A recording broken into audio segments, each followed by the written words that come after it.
Sri Lankan cricket team پر حملے کے واقعے کے 3 برس بعد لاہور کے قذافی اسٹیڈیم میں انٹرنیشنل کرکٹ کی واپسی کا اعلان کر دیا گیا ہے اور کئی ہفتوں کی غیر یقینی کیفیت کے بعد بنگلہ دیش کرکٹ بورڈ نے دورہ پاکستان کی تصدیق کر دی ہے۔ بنگلہ دیش کی ٹیم 28 اپریل سے پاکستان کے دورے کا آغاز کرے گی۔ سیریز کے میچز 29 اور 30 اپریل کو لاہور ہی کے قذافی اسٹیڈیم میں کھیلے جائیں گے۔ پہلا میچ 1 روزہ اور دوسرا T20 ہوگا۔ پاکستان کرکٹ بورڈ کے ترجمان کے مطابق میچز کی تعداد بڑھانے پر بھی غور کیا جا رہا ہے، جبکہ بنگلہ دیش کرکٹ بورڈ کے صدر مصطفیٰ کمال کے مطابق ان کا بورڈ اس فیصلے پر خوش ہے اور جانتا ہے کہ پاکستان میں انٹرنیشنل کرکٹ کی بحالی کتنی ضروری ہے۔ انہوں نے امید ظاہر کی کہ دورے کے کامیاب انعقاد سے پاکستان میں مستقل طور پر انٹرنیشنل کرکٹ بحال ہو جائے گی۔ دوسری جانب PCB کے چیئرمین زکا اشرف نے بنگلہ دیش کرکٹ بورڈ کے فیصلے کا خیر مقدم کیا ہے۔ ان کے مطابق دورے میں سیکیورٹی پر کوئی سمجھوتا نہیں کیا جائے گا۔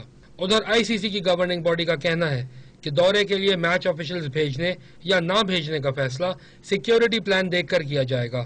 اس سے پہلے ICC نے پاکستان اور بنگلہ دیش کے درمیان میچز نیوٹرل امپائرز کی تعیناتی کے بغیر کروانے کی تجویز بھی دی تھی اور یہ واضح کیا تھا کہ نیوٹرل آفیشلز کے بغیر بھی دورے کو آفیشل سیریز کی حیثیت دی جا سکتی ہے۔